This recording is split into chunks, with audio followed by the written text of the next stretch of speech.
Back in the early noughties, Club 7 star Rachel Stevens and actor Jeremy Edwards were the celeb couple of the day. The red-hot romance between Rachel and the Holby City actor moved at lightning speed, with Jeremy popping the question after just 18 months on Valentine's Day 2002. Getting down on one knee during dinner at London's Swish Hotel, the Dorchester, Rachel, who'd fancied Jeremy since she first clapped eyes on him as Kurt Benson in Hollyoaks, immediately said yes. "I really didn't have a clue he was going to do it and am thrilled to pieces," the then 23-year-old gushed. "We are both so happy." But within a year, the cracks were beginning to show. Rachel's demanding job with Club meant taking time off for a wedding was out of the question. And Jeremy, then playing healthcare assistant Danny Shaughnessy in BBC One's Holby, shared his frustrations, telling Heat magazine, "It's impossible." He continued, "We've only just found out that she's got 3 weeks off now. We've got to try and book a holiday today, but that means me begging and pleading for time off from Holby. How can we possibly organize a wedding?" But a tragedy that would derail Jeremy entirely struck on June 15 when his Holby co-star, Laura Sadler, plunged 40 feet to her death from a balcony while watching the sun rise at her boyfriend's home in Holland Park, London. The 22-year-old sustained massive head injuries and died in hospital 5 days later, leaving Jeremy, then 31, bereft. "Everybody in the cast is completely devastated and is asking the same question, why her?" he told the BBC. "You couldn't meet a sweeter, nicer, more wonderful girl. She was the kindest person, and even actor friends of mine who did just one episode with her are mortified. She was just the loveliest little thing." Crippled with grief, he began drinking too much, and just months later, Rachel ended their relationship. "It was a tough time for me. After Laura's death I got really messed up. I was drinking a hell of a lot and got seriously depressed," he told Heat. "It really shook me up. Losing such a close friend pushed me off the rails, and sadly Rachel got caught up in my mess. It was at this point she confronted me about my problems and we agreed to have a break."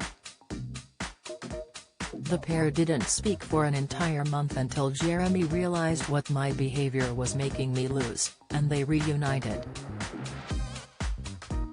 "Rachel means the world to me and I couldn't believe what was happening to our relationship. I needed a serious reality check and that's what I got," he added. However, they shelved their plans for marriage, with Jeremy stating he needed to grow up a bit before making a commitment. He also disapproved of the sexy image overhaul she underwent to launch her solo career, explaining he wanted Rachel to be known for her talent, not her looks. "I just don't think it's necessary," he told Now magazine. "It seems that the easiest way for a young girl to sell records is to get her kid off and get herself in the tabloids, but I think there's a danger of being known for that instead of your talent. Rachel's a really good singer and I worry that her image will overshadow that. But the suits seem to think that they know what they're doing, so we just have to go along with it."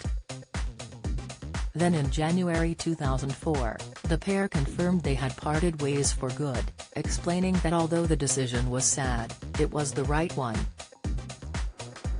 Rachel went on to marry childhood friend Alex Bourne in a lavish ceremony at Claridge's Hotel in London's Mayfair in 2009.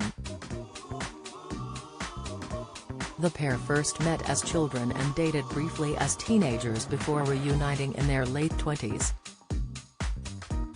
Speaking about their romance, Rachel told Roxina Falsis the Moments That Made Me podcast, "We were childhood sweethearts. We went out with each other when we were 12, we met at youth club and I was besotted with him. We went out for probably about 4 weeks, and when you're that age that was a really long time." They tied the knot in London's Claridge's Hotel back in 2009, walking down the S Club 7 song, "Never Had a Dream Come True." But last year they parted ways but vowed to remain united as parents for daughters Amelie, 12, and Minnie, 8.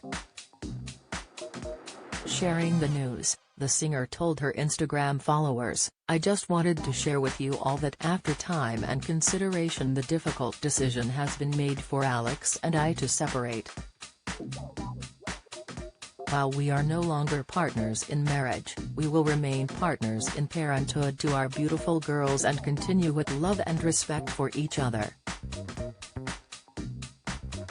I feel so incredibly grateful for the life we built together and will now continue to be focused on moving forward united as a family.